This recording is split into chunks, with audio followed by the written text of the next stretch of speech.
Well, just a phenomenal defensive performance in the second half. That lineup was Isaac and True and House and Donovan, and whether it was JT or Nelly, just unbelievable defensively versus a really good offensive team.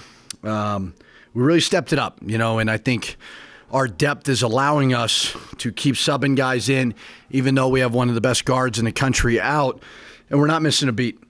True Washington has been impressive. Donovan Dent continues to be great. And I was so happy to see Isaac Mushila. We needed rebounding. He came in the game. And although he didn't score, he was plus 20 because of the rebounding and the effort. So great win. I got a lot of respect for what Santa Barbara is doing. They've got one of the best guards in the country, and we held him a 4 for 17 shooting, which was great. We wanted to have a team effort on him. So terrific win, and happy for our guys. Jalen, a little bit of an off night, obviously, shooting especially. Again, do you tell Donovan anything about, we need you to do a little bit more, a little bit different, or is it just on him doing? No, he's been pretty consistently doing what we need him to do, you know what I mean?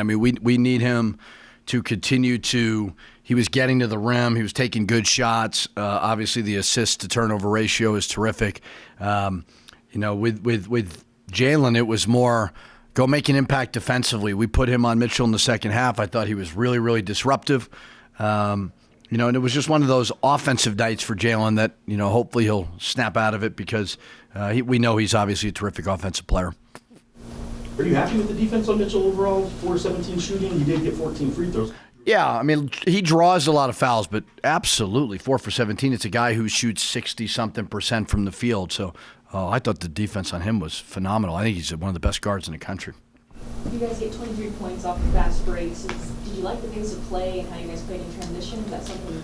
It was all the defense. It was all the rebounding. It was all creating turnovers. They had 19 turnovers.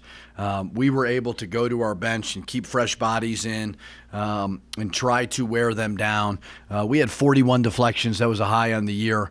But, yeah, turning them over 19 times was great. The defense in the second half was really, really good. If you had said before the season that Mashburn doesn't play and House only scores 5 points, you'd think you guys would have lost by 20. Does this help you sleep better at night knowing that you have that kind of depth? Well, and House has only played, and he missed a bunch of games too. We always thought we had depth, but to sustain those two guys being out, I'm really, really pleased and happy for the guys that are taking advantage of the opportunity. True is absolutely taking advantage of Mash being out. Donovan is absolutely taking advantage of House when he was out. And obviously we'll get healthy at some point and we'll be better because of it. So depth is sometimes it can be overrated, but when you're enduring players being out of games, it certainly has been very valuable. Are you pressing any more than you thought you would coming into this year because of that depth? Yeah, for sure. And I think we have a lot of the guys off the bench are long, quick twitch guys, disruptive. We didn't do it as much with Baker because Baker was guarding Mitchell, and I didn't want to wear Baker down. But, yeah, we have True in there, and we have Quentin in there, and Jalen.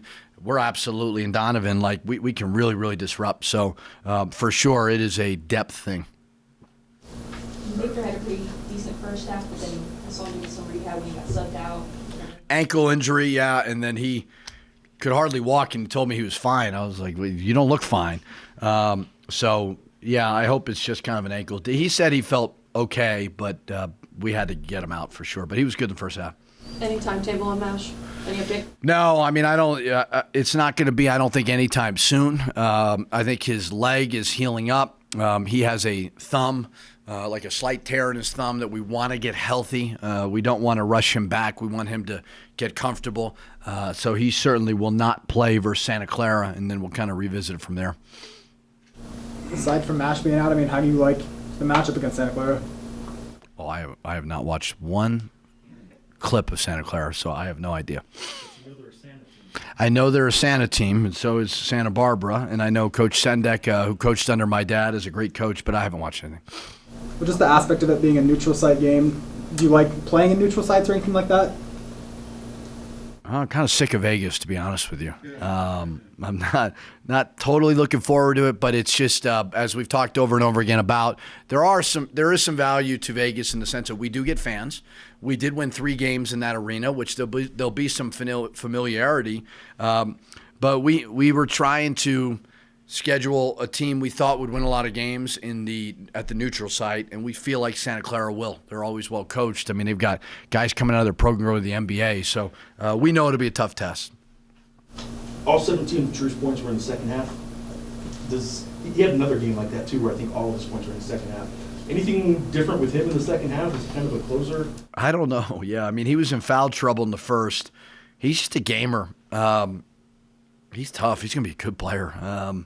So I don't know about the second half, first half, whatever it is. But as I said before, he's taking advantage of the opportunity. He's kind of he's a junkyard dog out there, and he doesn't look like a freshman. And he's playing with confidence, and he's disrupting defensively.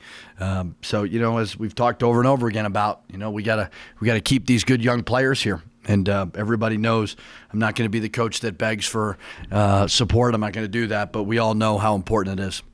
One other quick second half question is they were over 9 from the 3-point line. I don't know if that's something different or you just defense in general, or if you guys changed something. We didn't change anything. It just talked about. There was 2 things we talked about. We got to rebound the ball. What we did significantly better was rebounded the ball well. They hit 2 where I thought our challenges could have been a little bit better, but no, we didn't adjust too much there. What we did do was fly around a little bit more in the second half for sure. You had talked about how Danny took you out to dinner when you first got here. Did you do anything for? I texted Coach Mendenhall, but he's been kind of busy, so he knows the lay of the land, but I would love to be able to get together with him. Got a lot of respect just kind of, Google searching and seeing what he's all about. I think the most amazing thing is just the level of consistency that he has had. I know Eddie, Dave, they worked their butts off. You hate to see Danny Gonzalez go, but we all know how important football is to this athletic department. And although people sometimes think New Mexico's basketball school, like we need it to be a football school. We need all these fans that come here every Saturday. It just helps. I mean, it's we've got so many things good right now, and I know that Coach Mendenhall and whatever great staff he puts together, it's going to do nothing but change the lives of all these student athletes if we get that thing going. And we could certainly be competing at a high level in all those sports.